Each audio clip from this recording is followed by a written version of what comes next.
Infantry operations in Vietnam required soldiers to carry their weapons through dense jungle, across rice paddies, and into villages where contact could occur at any moment. The environment imposed demands that differed from previous conflicts. Weight mattered because soldiers moved on foot for days at a time. Reliability mattered because maintenance opportunities were limited in the field. Ease of use mattered because troops often included soldiers with minimal combat experience. These practical considerations shaped how effective any weapon system could be, regardless of its theoretical capabilities. The M16 rifle emerged as the standard infantry weapon for American forces in Vietnam during the mid-1960s. Its adoption reflected broader changes in military thinking about individual weapons. The rifle weighed approximately 7 pounds without ammunition, substantially lighter than the M14 it replaced. This weight reduction came from the use of aluminum and composite materials rather than traditional wood and steel construction. The lighter weight allowed soldiers to carry more ammunition or reduce their overall load, both significant advantages during extended patrols in tropical heat. The decision to adopt the M16 involved considerations beyond weight. The rifle fired a smaller caliber round, the 5.56 millimeter cartridge, compared to the 7.62 millimeter round used by the M14. This smaller round generated less recoil, making the weapon easier to control during rapid fire. Soldiers could carry more ammunition for the same weight. The theoretical maximum effective range decreased compared to larger caliber rifles, but combat experience in Vietnam suggested that most engagements occurred at ranges where this limitation mattered little. Early deployment of the M16 in Vietnam began in 1965 with limited distribution to certain units. Initial reception among troops was mixed. Soldiers appreciated the lighter weight immediately. Carrying a 7-pound rifle instead of a 10-pound rifle made a noticeable difference during long movements. The reduced recoil allowed for better control, particularly during automatic fire. These advantages became apparent quickly and were generally welcomed by troops who had to carry and use the weapons daily. Problems emerged during the initial period of widespread use. The M16 experienced reliability issues that had not appeared during testing. Soldiers reported malfunctions, particularly failures to extract spent cartridges after firing. These malfunctions occurred with concerning frequency in combat conditions. The problem stemmed from multiple factors that became clear only through field experience. The propellant used in the ammunition differed from what the rifle had been tested with, creating different pressures and residue. Maintenance procedures adequate for controlled environments proved insufficient for jungle conditions. The malfunction issue created serious concerns among troops who depended on their rifles. A weapon that failed to fire reliably endangered its user and the unit. Stories of rifles jamming during firefights spread through units and affected confidence in the weapon system. Soldiers developed improvised maintenance procedures to address the problems. Cleaning became more frequent and intensive than official guidance suggested. Some units obtained cleaning supplies beyond standard issue to ensure rifles remained functional. These field adaptations helped, but did not fully resolve the underlying issues. The military responded to the reliability problems through several changes. Ammunition specifications were modified to better match the rifle's design. Chrome plating was added to the chamber to reduce corrosion and improve extraction. Cleaning kits were improved and distributed more widely. Training emphasized maintenance procedures specific to tropical conditions. These modifications occurred over months and years rather than immediately. During the transition period, soldiers worked with rifles that required constant attention to maintain reliability. As the reliability improved through modifications and better maintenance understanding, the M16's advantages became more apparent in actual use. The lightweight proved consistently valuable during operations that required extended movement. Patrols in the jungle often lasted days, with soldiers carrying everything they needed. The few pounds saved by the M16 compared to heavier rifles accumulated over distance and time. This advantage was not dramatic but made daily operations less exhausting. The rifle's handling characteristics suited jungle warfare in ways that became clear through experience. Engagements in dense vegetation occurred at close range, often under 50 meters. At these distances, the M16's lighter recoil allowed soldiers to maintain better control during rapid fire. The weapon's size and weight made it easier to maneuver in thick vegetation where longer rifles became unwieldy. These practical advantages mattered more in actual combat than specifications measured on firing ranges. Ammunition capacity provided another operational benefit. Standard magazines held 20 or 30 rounds, and soldiers typically carried multiple magazines. The lighter weight of the 5.56 millimeter rounds meant soldiers could carry more ammunition than with heavier caliber weapons. During sustained engagements or when resupply was uncertain, this additional ammunition provided a meaningful advantage. The ability to fire more rounds before needing to reload affected tactics and confidence during contact. Training evolved to address the M16's specific characteristics.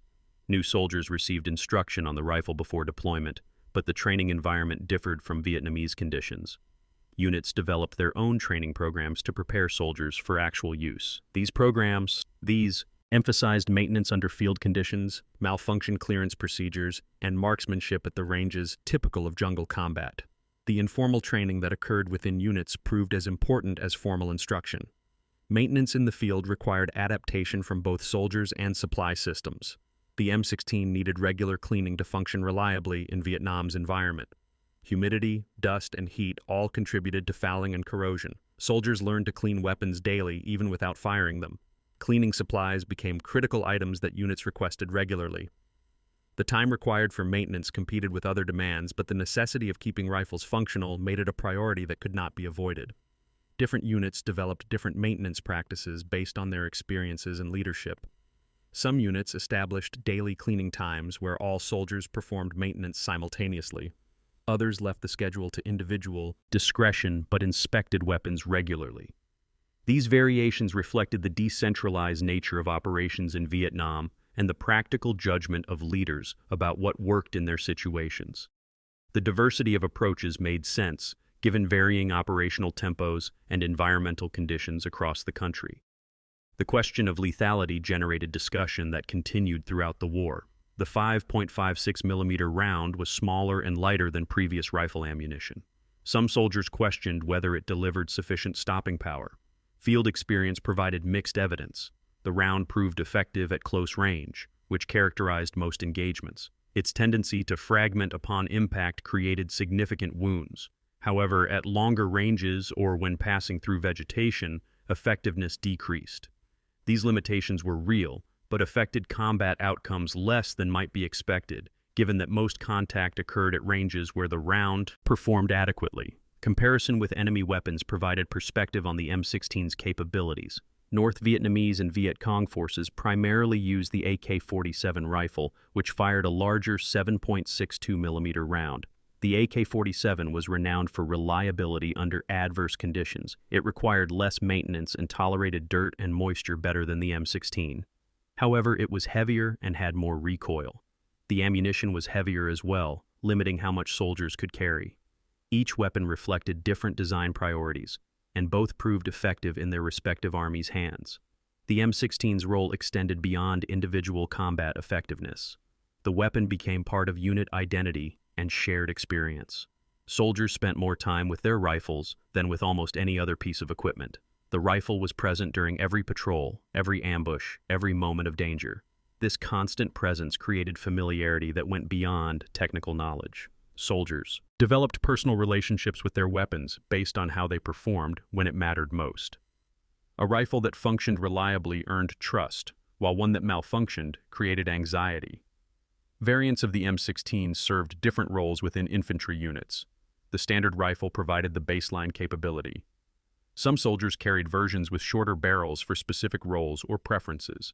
Certain units received rifles with optical sights for designated marksmen. These variations allowed some customization while maintaining overall standardization.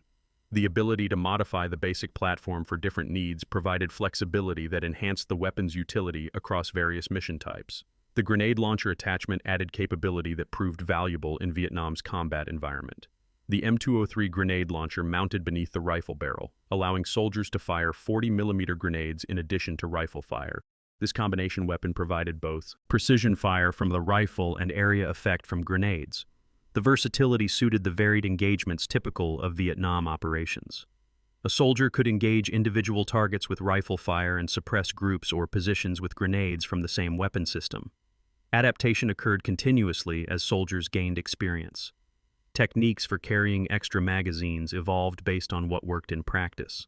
Soldiers learned which magazine pouches allowed quickest access and which positions distributed weight most comfortably during extended movement. These small adaptations accumulated into improved effectiveness. The institutional learning happened gradually, transmitted through units as experienced soldiers trained new arrivals and shared lessons from actual operations. Night operations presented specific challenges for rifle use. Visibility limitations made target identification difficult. Muzzle flash from firing revealed positions to enemy forces. Tracer rounds helped direct fire but also indicated locations. Units developed techniques for night combat that accounted for these factors. Fire discipline became critical to avoid revealing positions unnecessarily. The M16 is lightweight and controllability helped during night movements when coordination proved more difficult than during daylight operations. The replacement cycle brought continuous influx of new soldiers unfamiliar with the weapon. Individual rotation policies meant that units always included personnel still learning. Experienced soldiers helped train new arrivals, but this informal training had limitations. The learning curve for new soldiers affected unit effectiveness. Time spent in country correlated with combat effectiveness, and weapon familiarity formed part of that correlation. Soldiers became more effective as they learned their rifles' characteristics through actual use. Ammunition supply affected operations in ways that rifle characteristics influenced. The lighter 5.56 mm ammunition was easier to transport and distribute than heavier rounds. Supply helicopters could deliver more rounds per flight. Units could stockpile larger quantities at fire bases. When operations extended beyond planned duration or ammunition expenditure exceeded estimates, the larger available quantities provided buffer. These logistics advantages complemented the rifle's characteristics by ensuring ammunition availability. The M16 required barrel replacement after extended use. The chrome lining helped extend barrel life, but high round counts eventually degraded accuracy. Units in heavy combat rotated rifles through armor or maintenance when possible. The need for periodic overhaul created logistics requirements distinct from daily maintenance. Maintaining adequate numbers of functional rifles required coordination between units and support echelons.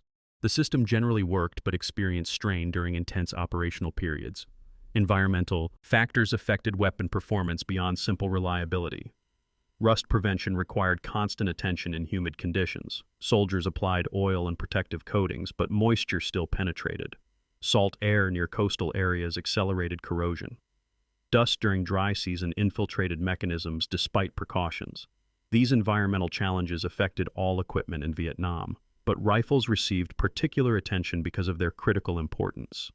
The fight against environmental degradation never ended, requiring continuous maintenance effort. Confidence in weapons affected soldier morale and performance. Knowing that rifles would function when needed provided psychological reassurance. The early reliability problems had damaged confidence, and rebuilding trust required time and demonstrated improvement. As modifications addressed the issues and maintenance practices improved, confidence gradually increased. This psychological dimension of weapon effectiveness mattered alongside mechanical reliability. Soldiers who trusted their rifles performed more effectively than those who doubted their equipment. The relationship between weapon and user involved more than mechanical operation. Marksmanship required practice to develop and maintain. Soldiers who fired their rifles regularly in training became more effective in combat. However, ammunition for training was limited by supply constraints and other priorities. Units balanced training needs against ammunition availability and operational requirements. The result was that training varied significantly between units based on leadership priorities and resource availability. Combat experience revealed that individual weapons formed part of a larger system. The M16 provided effectiveness as an individual rifle, but infantry effectiveness depended on coordination between rifles, machine guns, grenade launchers, and supporting weapons.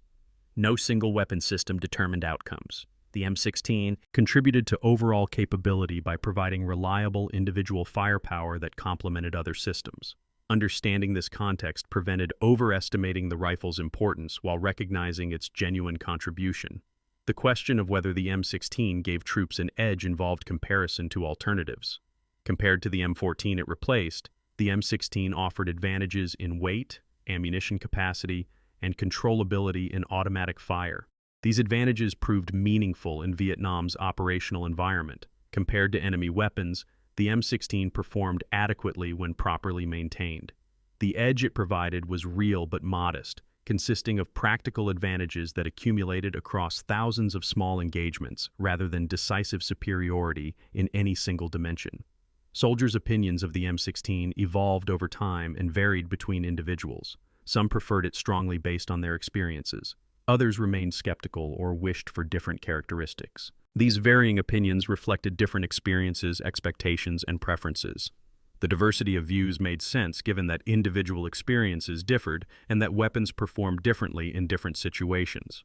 No consensus existed about whether the M16 was ideal, only general agreement that it proved adequate when properly maintained and used. The transition to the M16 represented broader changes in infantry weapons philosophy. Lighter weight and higher volume of fire became priorities over individual shot power and extreme range. These priorities reflected analysis of actual combat patterns rather than theoretical scenarios. Vietnam provided testing ground for these concepts under real conditions. The experience influenced subsequent weapon development and doctrine, with lessons from M16 use in Vietnam affecting military thinking for decades afterward. Maintenance supply chains adapted to support the M16's specific requirements. Cleaning supplies, replacement parts, and specialized tools had to be distributed throughout Vietnam. The logistics system expanded to ensure units could maintain weapons properly. This expansion represented significant effort and resources. The commitment to supporting the weapons system indicated its importance to overall operations. Without adequate logistics support, the rifle's advantages would have been negated by maintenance failures. The M16's role in specific types of operations varied based on mission requirements. During search and destroy operations, the rifle's light weight aided mobility during extended movements. In fire-based defense, ammunition capacity and sustained fire capability mattered most. During ambush operations, reliability and quick response were critical. The weapon performed adequately across these varied missions, demonstrating versatility that single-purpose weapons could not match. This versatility contributed to its overall value in Vietnam's varied operational environment. Training new soldiers on the M16 continued throughout American involvement in Vietnam. As the war progressed, training programs incorporated lessons from field experience. Instruction emphasized maintenance procedures proven effective in tropical conditions. Marksmanship training focused on engagement ranges typical of Vietnam combat. Malfunction clearance became a standard training component. These refinements improved the readiness of soldiers arriving in country, though nothing fully prepared them for actual combat conditions. The relationship between technological sophistication and practical effectiveness became clear through M16 experience. The rifle incorporated modern materials and manufacturing techniques. However, its effectiveness depended as much on proper maintenance and training as on design features. Advanced technology could not compensate for inadequate maintenance or poor training. This lesson applied broadly to military equipment in Vietnam, where technological superiority alone did not guarantee success. Proper use and support proved as important as inherent capability. Long-term reliability required attention to details that became apparent only through extended use. Small parts like extractors and firing pins wore out and needed replacement. Springs lost tension over time and use. These gradual degradation processes affected reliability, if not addressed through regular inspection and parts replacement. Units learned to monitor these wear indicators and replace components before failure. This preventive maintenance proved more effective than reactive repairs after malfunctions occurred during operations. The M16's adoption reflected military institutions' ability to adapt based on experience. Initial problems could have derailed the weapon system if not addressed. The modifications made in response to field reports demonstrated responsiveness to soldier needs. This adaptation occurred through formal channels as manufacturers modified specifications, and through informal channels as units developed their own procedures. The combination of institutional and field-level adaptation improved effectiveness over time. By the late 1960s, the M16 had become established as the standard American infantry rifle in Vietnam. Soldiers new to country expected to receive the weapon and trained accordingly. The rifle's presence throughout the force created standardization that aided training, maintenance, and ammunition supply. This standardization provided benefits that extended beyond the weapon's individual characteristics. A soldier transferring between units found the same rifle, simplifying adjustment. Maintenance personnel developed specialized expertise with one system rather than supporting multiple weapons. The edge the M16 provided came not from revolutionary capability, but from practical advantages that mattered in daily operations. Its lightweight reduced physical burden during movement. Its ammunition capacity provided sustained firepower during engagements. Its controllability improved effectiveness during rapid fire. Proper maintenance ensured reliability when needed.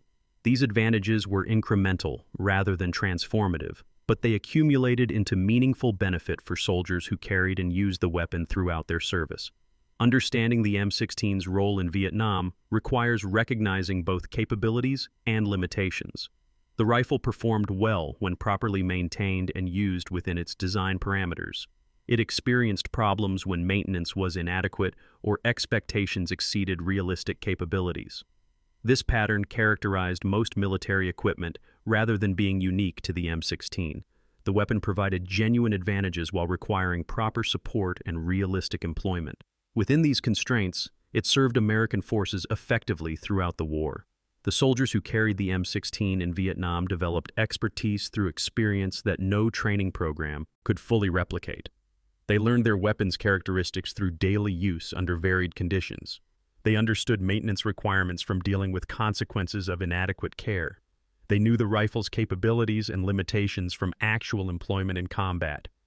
This experiential knowledge made them effective users of the weapon system regardless of any specific feature or specification. Reflection on the M16's service in Vietnam reveals how weapons contribute to military effectiveness. Individual weapons matter less than the system supporting them and the training preparing soldiers to use them. The M16 provided real advantages, but those advantages manifested only through proper maintenance, adequate training, and appropriate employment.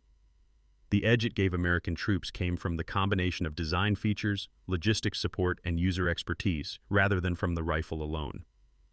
This broader understanding places the weapon in proper context as one element of a complex system, rather than a decisive factor operating independently. The legacy of M16 use in Vietnam extended beyond the war itself. Lessons learned about maintenance requirements influenced subsequent rifle designs. Understanding of actual combat engagement ranges affected doctrine and training. The experience of adopting a new weapon system during active operations informed later modernization efforts. These lessons shaped American infantry weapons for decades, making Vietnam experience with the M16 significant beyond its immediate operational impact. The rifle that gave troops an edge in Vietnam contributed to broader evolution of infantry weapons and their employment. Please subscribe so I can post more military stories for you.